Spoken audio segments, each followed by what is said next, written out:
The skies above Carthena shimmered with violet flames as the alien cruisers descended. They did not announce themselves. They did not parley. They simply came. Blades of light tearing through the colony's orbital defenses with contemptuous ease. The people of Carthena, farmers and builders who had dreamed of quiet lives beneath two suns, had no warning. They were awakened not by sirens but by the burning rain of orbital bombardment. The Zirkai, as they named themselves, were efficient. Whole cities evaporated in blossoms of plasma. Forests, fields, rivers, all boiled away in the furnace of alien wrath. They did not come for conquest. They came for demonstration. For in their fractured tongue, broadcast across every channel as towers fell and children screamed, came the words, "Humanity must learn grief." This is but a reminder. Bow and we shall leash you. Resist and we shall erase you. The aliens laughed at the tears they harvested from survivors. In cages they paraded them, streaming the images across the galaxy. A boy clutching his dead mother's hand, refusing to let go even as soldiers dragged him away. A grandmother kneeling in ash, whispering prayers to a sky already gone. The Shirkai rejoiced at this theater of pain. They believed they had struck the soul of humanity and shattered it. The boast of tyrants, the council chambers of the Shirkai Empire glowed with self-satisfaction. Warlords reclined in thrones carved from the bones of conquered worlds. They raised cups of fermented ichor and sang of their victory. The humans, one declared, his mandibles clattering with laughter, are tender things. They weep, they cling to corpses, they crumble under grief. They have no iron in them, only water. Water burns away when fire comes, another added, as his courtiers hissed in agreement. The broadcasts continued for weeks. The Zirkai mocked humanity to the galaxy. They showed the ruins of Carthena, its once bright towers now shattered teeth jutting from charred earth. They spoke of humans as weak pets, too sentimental, too fractured, too fragile. And in their arrogance, they misread the silence that followed. For Earth gave no reply, no outraged transmission, no vow of vengeance, no plea to the Galactic Council, only silence. The Zirkai celebrated, taking Earth's stillness as submission. They mistook grief for surrender. They mistook tears for weakness. And so the galaxy turned away, whispering, perhaps humanity truly has no claws, but silence, in the human tongue, is not weakness. Silence is the drawing of breath before the scream. When silence broke, the first sign came quietly, almost unremarked. Trade routes long filled with human merchants went dark. The wandering freighters and civilian fleets that once ferried goods between stars had vanished. Then came the sudden absence of the outer patrols. No scouts, no diplomats, no envoys. The galaxy began to wonder.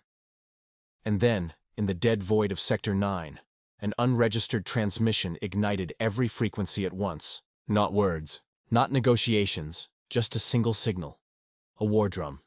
It was deep, metallic, reverberating. A sound engineered to rattle bone and freeze blood. Over and over it struck, until whole systems went silent in dread. From the dark folds of space, they emerged. Human war fleets, ships no one had ever seen before. Their silhouettes blotted out stars, dreadnoughts clad in armor blacker than the void. Cruisers bristling with weapon arrays that shimmered like storms chained in metal.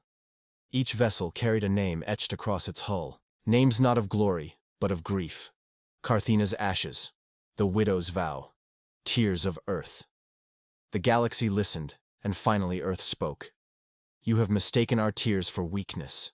You have mistaken silence for surrender. You have mistaken humanity for prey. Now, hear our answer. The fire unleashed, the Zirkai outposts were the first to fall. They had thought themselves unassailable, their planetary shields impervious. But when the human fleet arrived, the void split with thunder. Rail cannons larger than mountains fired, unleashing spears of tungsten at near-light speed. Whole fortresses cracked like eggshells under the impact. Orbital bombardments rained not indiscriminately, but with terrifying precision. Human ships erased military complexes in surgical strokes, leaving civilian centers untouched. To the galaxy, this restraint seemed almost merciful. To the Zirkai, it was worse than cruelty, for it said we could kill all of you. But we choose whom to kill. Human soldiers followed the fire. They descended not as armies, but as storms. Drop pods fell like meteors, striking with concussive waves that tore apart battalions before they even fired a shot. From the smoke emerged armored figures, towering in exosuits painted with the black of mourning. They moved with silence. They killed with precision, and they carried banners bearing no insignia, only a single mark. A tear turned to flame. The Shirkai had laughed at human grief. Now they drowned in it. World after world fell. Stations went dark. Colonies screamed. And everywhere in the ruins, the words of Earth echoed. This is not war. This is justice. The weight of vengeance. The galaxy watched in horror as humanity's retaliation spread. The Shirkai, who once broadcast their triumphs, now cut all transmissions. Their fleets tried to rally, but human tactics shredded them with ruthless efficiency. Coordinated strikes severed their supply lines. Entire armadas vanished into traps woven with impossible cunning. No one had believed humans capable of such warcraft. For centuries they had been seen as the young species, dreamers and traders and idealists. But beneath the ideals had always lain the truth. An ancient truth older than their first city. Older than their first starship. Humans endure. Humans grieve. And when pushed beyond mercy, humans burn. The climax came at the Shirkai throne world itself. A fleet descended, so vast that the night sky turned to fire. The Shirkai Emperor, defiant to the end, broadcast one final taunt. We broke your tears. You cannot break us. The humans did not reply. They answered with silence, then fire. The bombardment lasted 3 hours. When it ended, nothing remained of the throne world but a husk of molten rock, drifting silent in the void. The Emperor's taunt was his epitaph. After the fire, and then, it was over. The human fleets withdrew as suddenly as they had come. They did not conquer. They did not occupy. They did not expand their borders. They simply left. The galaxy trembled in the silence that followed. Traders whispered in hidden ports. Diplomats spoke in hushed tones. Scholars tried to find words, but language failed them. For humanity had shown a truth the galaxy had never imagined. Their patience was vast.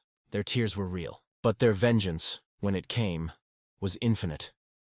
Survivors of the Shirkai scattered across the stars, hunted by their memories. They told stories of black-armored soldiers whose eyes burned like coals, of fleets that blotted out suns, of a species that did not conquer, but annihilated only those who made them weep. And across 1,000 worlds, a single whisper spread, carried like smoke in the wind. Never provoke Earth again.